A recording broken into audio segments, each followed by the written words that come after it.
እሺ ቤተሰብ ኤጀንት እንዴት እንደምትሆኑ ላሳያችሁ። እሺ እዚህ ጋር ከታች ሚ ከሚለው ጋር እንገባለን። ከዛ እዚህ ጋር እንደዚህ ከገባን በኋላ ኤጀንሲ የሚላለን ኤጀንሲ ውስጥ እንገባለን። ልክ እንደዚህ ከገባን በኋላ እዚህ ጋር ኤጀንታችሁ ስም አለ።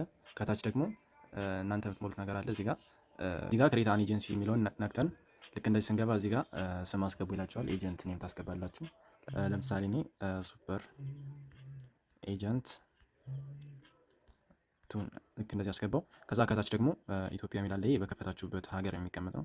እዚህ ጋር ስልክ ቁጥር አስገቡ ይላል። ስልክ ቁጥር ታስገባላችሁ። ልክ እንደዚህ ካስገባችሁ በኋላ እዚህ ጋር ኮንፈርም ትሉታላችሁ ማለት ነው።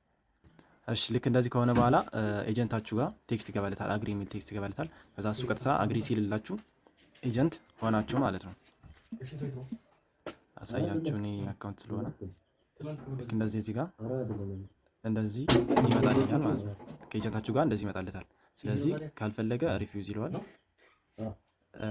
ኤጀንት እንድትሆኑ ኤጀንት ሊያደርጋችሁ ከፈለገ ደግሞ አግሪ ይላችኋል ማለት ነው። ስለዚህ አግሪ ብዬ ኤጀንት አደረግኩት ማለት ነው።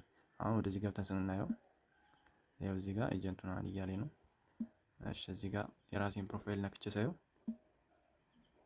ልክ እዚህ ጋር ያው ኤጀንሲ ይላል። ኤጀንት ስትሆኑ ኤጀንሲ የሚል ነገር ይመጣላችኋል ማለት ነው። በዚህ መልኩ ኤጀንት መሆን ትችላላችሁ።